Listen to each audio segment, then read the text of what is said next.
warahmatullahi wabarakatuh. Ya. Apa kabar Bapak Ibu? Baik, alhamdulillah sehat. Ya, alhamdulillah. Alhamdulillah kita masih bisa bertemu pada meeting hari ini meskipun lewat daring.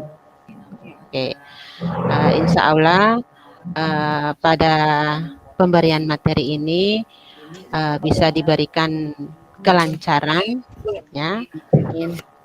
Oke, sebelum kita masuk pada materi, alangkah baiknya kita berdoa, ya, menurut agama kita masing-masing, dan mungkin di kelompok kita agama Islam semua, ya.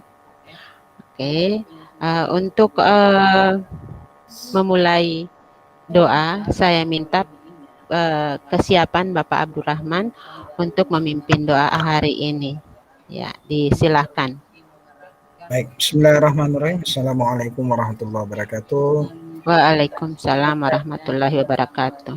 Sebelum kita memulai meeting malam ini, alangkah baiknya kita menundukkan kepala sejenak untuk meminta ridho kepada Allah agar meeting pada malam ini senantiasa dirahmati dan diridai oleh Allah Subhanahu wa taala. Karena kita beragama Islam semua dalam kelompok ini, maka doa malam ini saya pimpin dengan membaca umul kitab Al-Fatihah.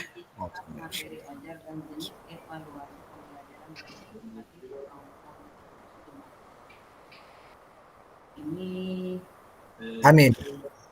Assalamualaikum warahmatullahi wabarakatuh.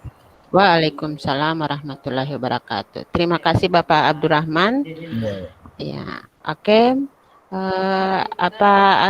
Ibu-ibu, Bapak Ibu sudah siap menerima materi hari ini? Insya Allah siap. Ya, oke. Terima kasih. Hari ini kita akan mempelajari tentang materi atau modul alur tujuan pembelajaran. Ya. Kemarin kita sudah belajar tentang capaian pembelajaran, ya. Sudah mempelajari tentang capaian pembelajaran. Nah, untuk pertemuan hari ini kita masuk pada alur tujuan pembelajaran. Nah, untuk lebih jelasnya saya akan tampilkan, saya bisa presentasikan materinya. Dimulai dari kelas 1.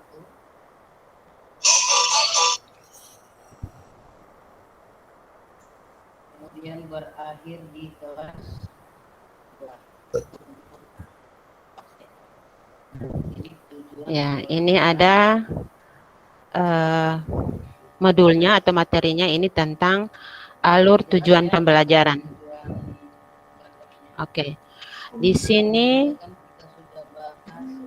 kita masuk pada tujuannya. Mengapa kita belajar tentang alur tujuan pembelajaran? Jadi ada tujuannya di sini.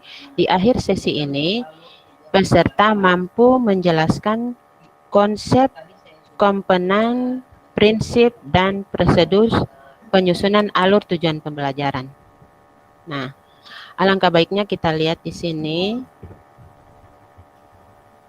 Nah, agenda saat ini kita akan belajar tentang ada konsep alur tujuan pembelajaran, bagaimana konsep tujuan pembelajaran, bagaimana prinsip penyusunan alur tujuan pembelajaran, serta prosedur penyusunan alur tujuan pembelajaran. Oke.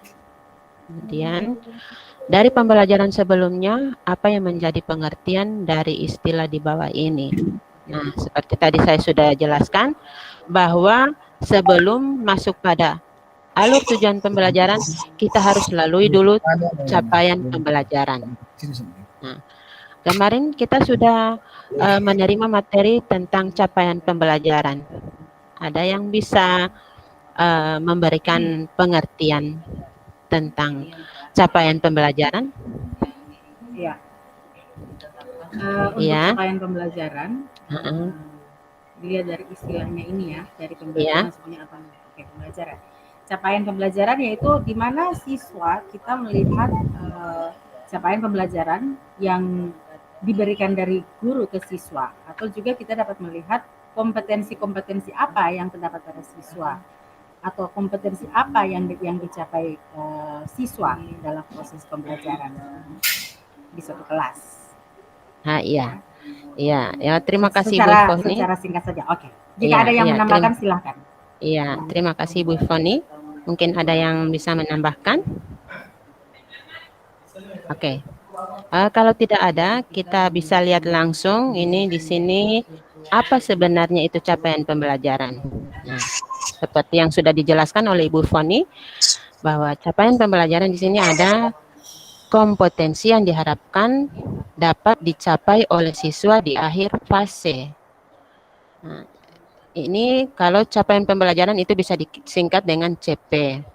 CP terdiri dari 6 fase atau tahapan yang meliputi seluruh jenjang pendidikan dasar dan menengah SD, SMP, SMA.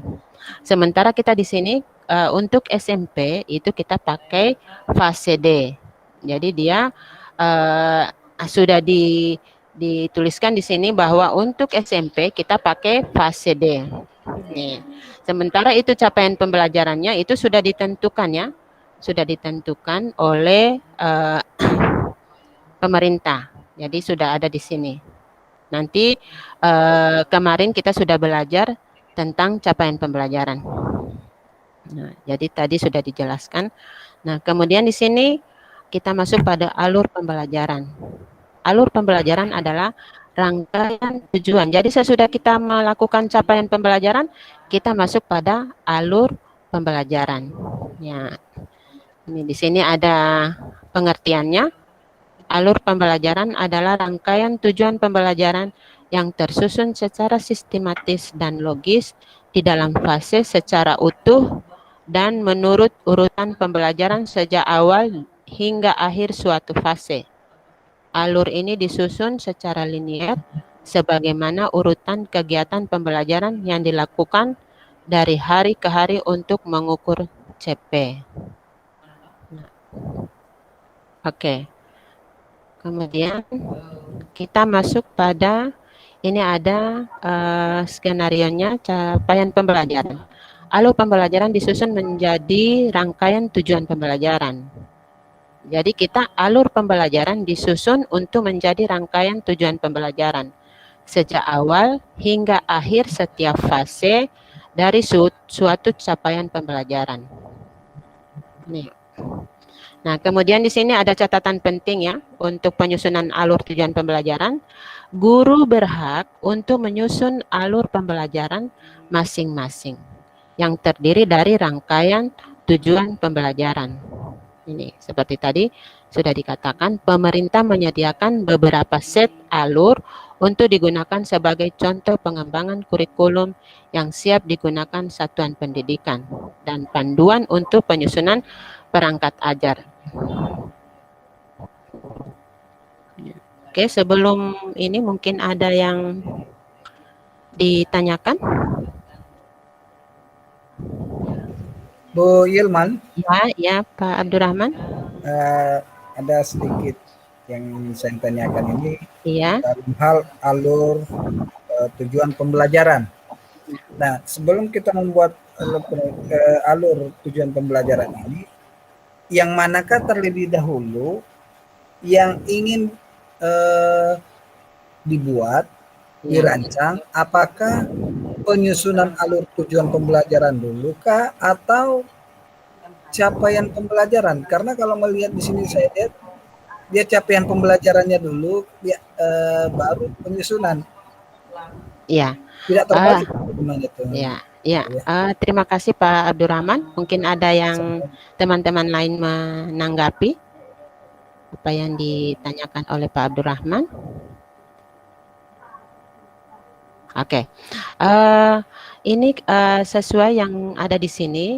Memang kita kalau misalnya membuat perangkat pembelajaran itu kita mulai dari capaian pembelajaran. Jadi kita harus mulai dengan capaian pembelajaran.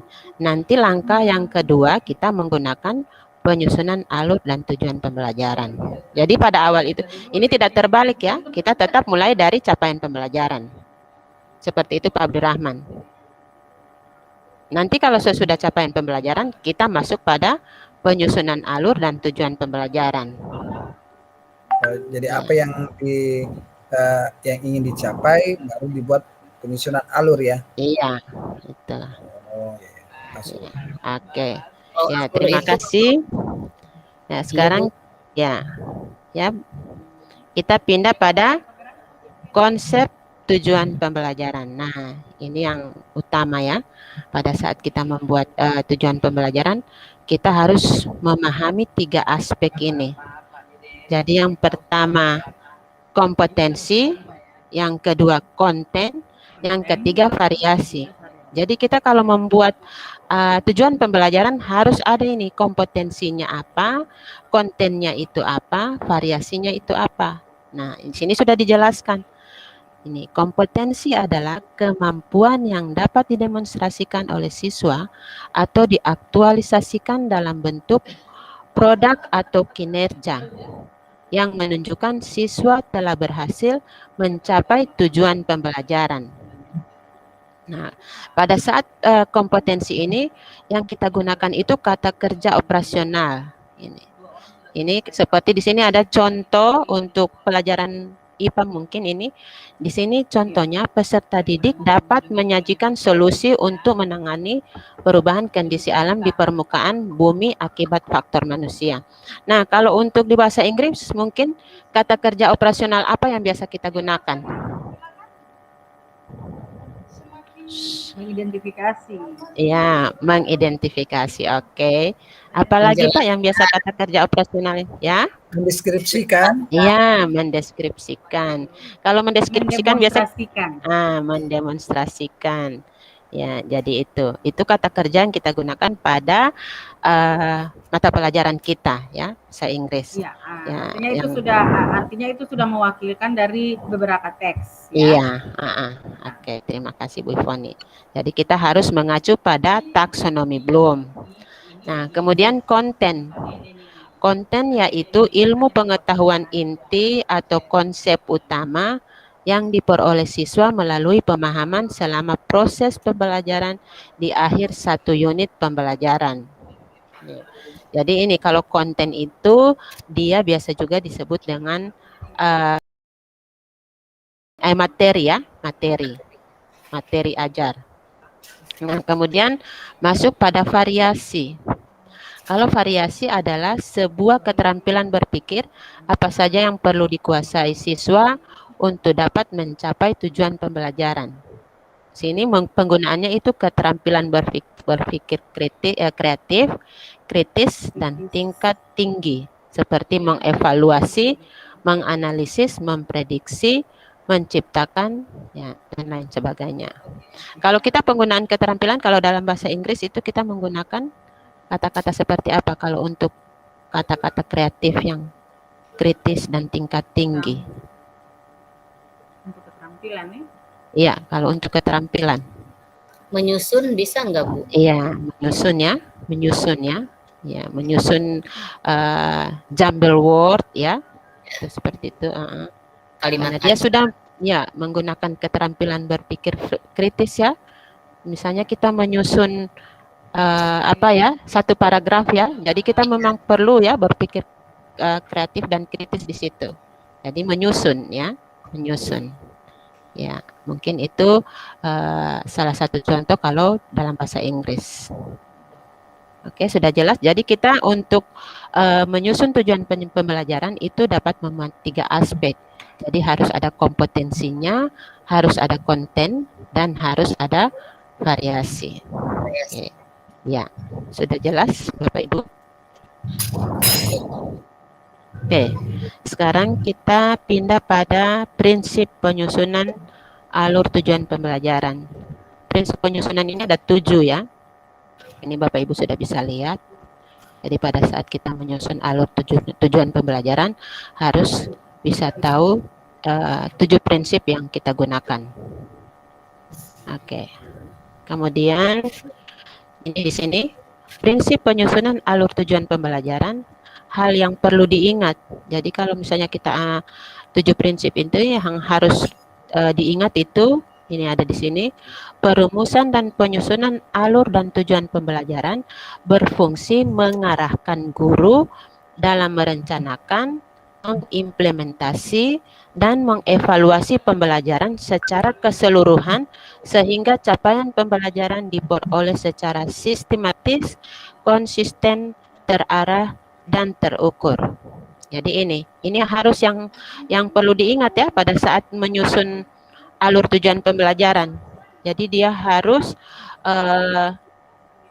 secara sistematis, konsisten, terarah, dan terukur. Kemudian di sini penggunaan kata kerja operasional dalam rumusan tujuan pembelajaran memfasilitasi guru dalam mengidentifikasi indikator atau kegiatan aktivitas pembelajaran yang tentunya sangat terkait dengan pemilihan materi ajar dan jenis evaluasi pembelajaran baik formatif maupun sumatif. Ya, kalau untuk materi formatif dan sumatif mungkin kita akan bahas di materi berikut. Oke, jadi ini prinsip ya yang harus diingat Bapak Ibu pada saat penyusunan alur tujuan pembelajaran. Nah, kemudian di sini, nah tadi sudah dijelaskan ya, alur tujuan pembelajaran itu ada kompetensi, kontennya, kemudian ada variasi. Nah, sekarang ini contoh ya. Ini kita sudah masuk pada contoh. Ini capaian pembelajaran. Capaian pembelajaran ini kita saya sudah ambil untuk bahasa Inggris ya. Jadi capaian pembelajaran. Jadi yang pertama kita harus awali dengan capaian pembelajarannya pada saat membuat perangkat ajar. Jadi harus ada, kita mulai dari capaian pembelajaran. Nah ini capaian pembelajarannya ini sudah ditentukan ya. Ini. Jadi kita ambil pada fase D karena itu fokus pada SMP. Jadi kita ambil pada akhir fase D. Ini. Jadi capaian pembelajarannya ini di sini kita jabarkan di sini. Siswa menggunakan teks lisan, tulisan dan visual dalam bahasa Inggris untuk berinteraksi dan berkomunikasi dalam konteks yang lebih beragam dan dalam situasi formal dan informal. Ini. Nah, berbagai jenis teks seperti narasi, deskripsi, prosedur khusus ya, pesan singkat, iklan ya. Kita bahasa Inggris ini tidak lari dari teks ya. Ya, jadi di sini ada narasi ya, deskripsi, prosedur, teks apa lagi ya yang biasa kita gunakan? Prosedur, deskripsi, narasi, recount report. Ya, recount teks ya. Jadi itu. Jadi kita tidak lari dari teks ini, tidak lari dari jenis-jenis teks pada saat belajar tentang capaian pembelajaran. Nah, sekarang kita masuk pada tujuan. Nah, tujuan pembelajaran ini yang pertama, siswa membaca dan merespon teks familiar dan tidak familiar yang mengandung struktur yang telah dipelajari dan kosakata yang familiar secara mandiri. Oke, ini di sini saya ambil 3 ya, 3 tujuan. Nah, oke, jadi ini contoh ya, contoh alur tujuan pembelajaran. Oke, sekarang, ini di sini secara umum ada 2 langkah besar dalam penyusunan perangkat ajar untuk suatu mata pelajaran. Jadi secara umum itu ya seperti tadi sudah dijelaskan bahwa kita membuat perangkat ajar itu selalu dimulai dengan capaian pembelajaran. Ya, capaian pembelajaran. Karena dia memang harus inti ya, pertama yang harus kita buat. Jadi kita capai dulu ya. Capai ya. Nah, sesudah itu kita masuk pada penyusunan alur dan tujuan pembelajaran. Jadi itu langkahnya ya. Jadi yang pertama itu capaian pembelajaran, yang kedua penyusunan alur dan tujuan pembelajaran. Jadi ini 2 langkah besar dalam penyusunan perangkat ajar untuk suatu mata pelajaran. Nah, kemudian kita masuk pada pengembangan modul ajar. Nanti itu materi berikutnya. Oke. Mungkin dari Bapak Ibu ada tambahan atau ada yang ingin ditanyakan tentang alur pembelajaran. Jadi sekali lagi yang kita harus perhatikan itu, yang pertama pada saat menyusun perangkat ajar, kita harus tahu 2 langkah besar. Yang pertama, capaian pembelajaran. Yang kedua, penyusunan alur. Iya, penyusunan alur dan tujuan pembelajaran. Jadi ini yang harus kita kuasai. Jadi capaian pembelajaran. Nah, kemudian yang perlu juga kita harus kuasai ini. Ya, konsep tujuan pembelajaran yang memuat 3 aspek itu. Jadi jangan lupa 3 aspek itu: kompetensi, konten, dan variasi.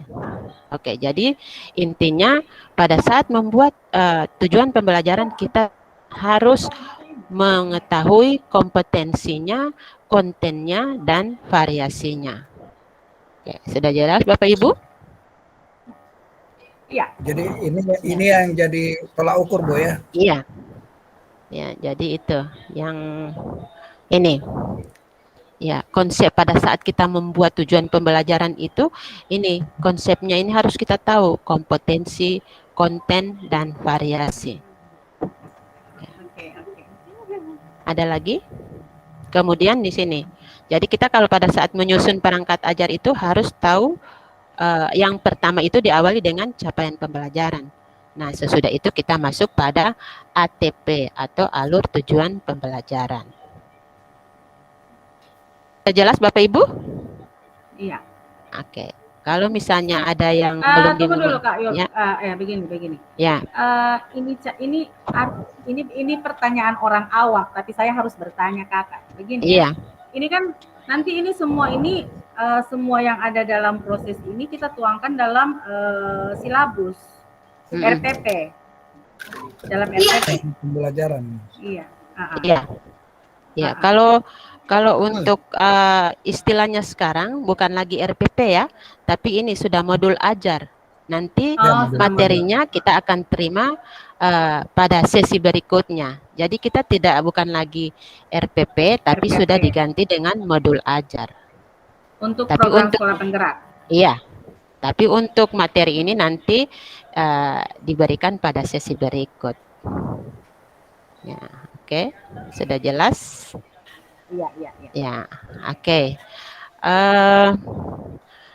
Terima kasih untuk Bapak Ibu yang sudah menerima materi. Jadi kalau ada yang kurang jelas, lebih dan kurangnya saya mohon maaf. Sama-sama. Ya, jadi terima kasih untuk kesempatan yang sudah diberikan kepada saya. Insya Allah kita akan bertemu pada materi berikutnya. Ya, lebih dan kurangnya saya minta maaf. Wassalamualaikum warahmatullahi wabarakatuh. Waalaikumsalam warahmatullahi wabarakatuh. Kita foto ya. Iya Bu. Foto. Apa Abdurrahman senyum? Tunggu ya. Ya. Saya matikan dulu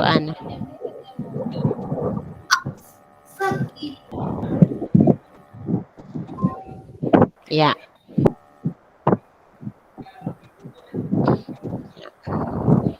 Oke.